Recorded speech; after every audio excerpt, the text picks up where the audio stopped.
things over to Lieutenant Forrester to start.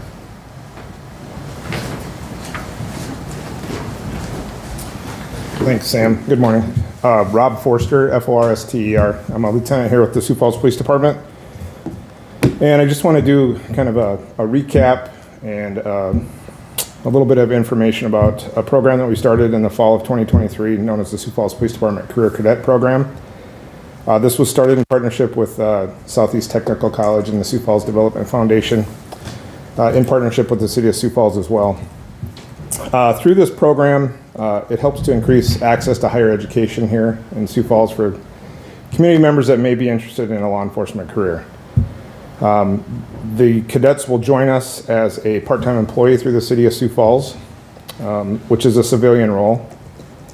They will then receive 12 credit hours through Southeast Technical College while they're earning their degree in law enforcement sciences. During that time, they'll be assigned a mentor here at the police department. They'll work with different sections within the department to learn about the department and also community engagement events such as Coffee with a Cop, our summer hydrant parties that we partner with Sioux Falls Fire Rescue and the Park and Recreation Department, along with National Night Out and several other community events that we currently hold with our department.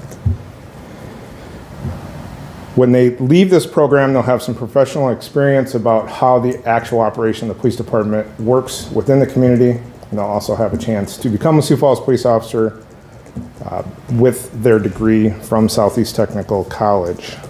Currently, the application process is open and will be open through June 23rd. Those that are interested in this can just go to siouxfalls.gov under the job career page under the police department. It's very easy to navigate. There'll be a short video there explaining it with the process on how to apply and when the applications are accepted and interviews will be set up based on their qualifications. Once again, we'd like to thank the continued support for this program through Southeast Technical College and the Sioux Falls Development Foundation. I look forward to those in the community looking for an opportunity to throw an application in and take a look at this program. That's all I have. Thanks.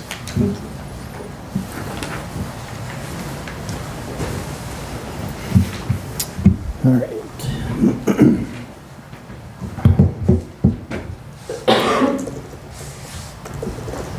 On the log, I really don't have anything. Aggravated assaults or reports, had a couple of threats and a strangulation case.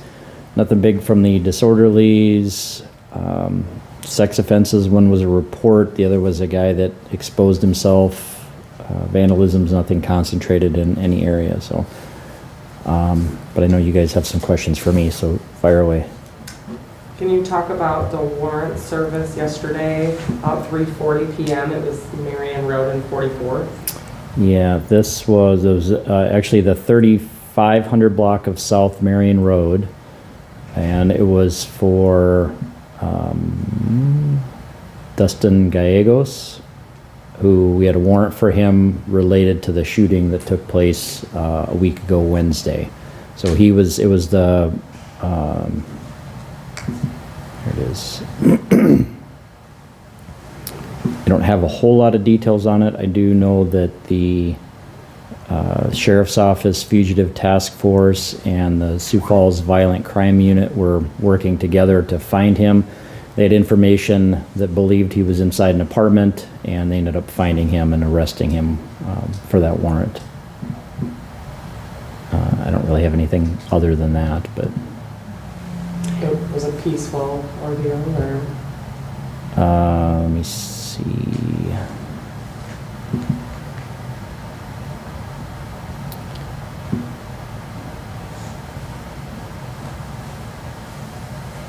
It looks like he tried to run away, but they caught him.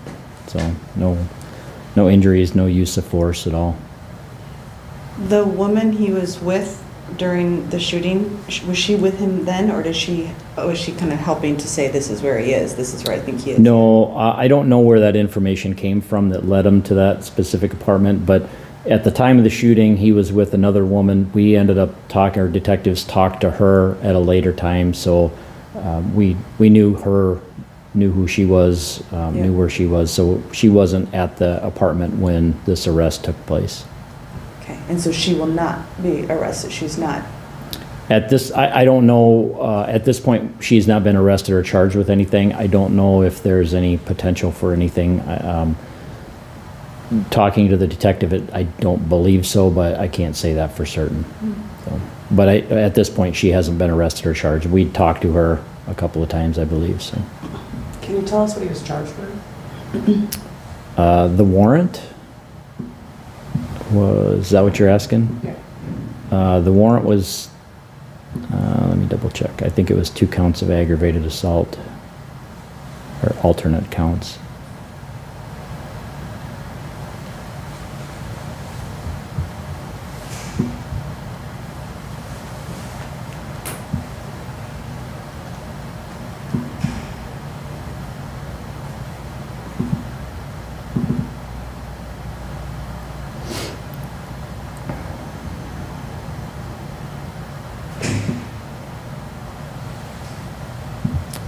Not that one.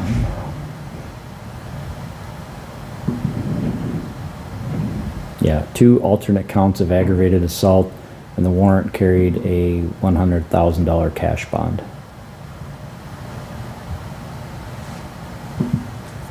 That's all. That's all in. It's going to be a busy weekend this weekend with parades, protests, concerts, music festivals going on. Any reminders for folks out there this weekend about those events going on, or anything that Sioux Falls Police is doing differently with so much activity going on throughout the day on Saturday? Yeah, so there's, just to kind of, in case people don't know, a lot of things are going on Saturday. The Festival of Cultures will be downtown at the Levitt. That'll be going on from 10:30 through 5 p.m. There's a walk taking place in Sertoma Park. That'll be from 9 till noon. That's generally, those walks are off the roadway, so it shouldn't really have any issue, I guess, with that. There's a parade downtown from 10 to 11. The staging area will begin a little bit earlier than that, usually wraps up by about 10:30. So there could be an impact on traffic if people are driving downtown. The roads are usually marked really well, find alternate routes, but just to let people know if they're going to be downtown during that time, there may be some delays. Try to find an alternate route if you can. The Pride Festival will be held in Yankton Trail Park. That really shouldn't impact traffic, but they're anticipating quite a few people. We'll have some officers down there in various capacities, but we don't anticipate any issue really with any of those things. And then there's a permit, an assembly permit that was issued. This is going to be from 11 o'clock to 2 p.m. on Minnesota Avenue between 6th Street and 8th Street. Sounds like the organizers are anticipating quite a few people there, maybe 1,000 people or so. They've been really good about working with us, and we've developed a plan with them. So at this point, we don't really anticipate any type of issues or problems, but might be something that people need to keep an eye on. Everybody should be on the sidewalk, so traffic should not be impacted at all. There's a lot going on, especially around that morning time downtown. People just need to pay attention, stay aware of their surroundings. If people are crossing the roads, there's going to be a lot of people going to and from the parade or to and from these different events. So drivers just need to be aware, pay extra attention, but we really don't anticipate any problems or issues with any of these events. And when a lot of events are going on like this, is this something that the department is planning out ahead of, making sure that we have enough officers stationed at these areas so that there's enough resources in case something were to happen, that we've got everything covered? Yeah, that's any type of event that we have, we always plan for that. So we make sure that we have officers, we have staffing, appropriate levels. Most of these things go off without a hitch, and we really don't have any need to. There's really no need for police to be there, but we do have officers that monitor different situations just to make sure that everybody's safe, make sure that there's no problems, and certainly we have staffing that's appropriate to respond if there is a problem or issue. Anything else? Okay, thanks. thanks, Sam.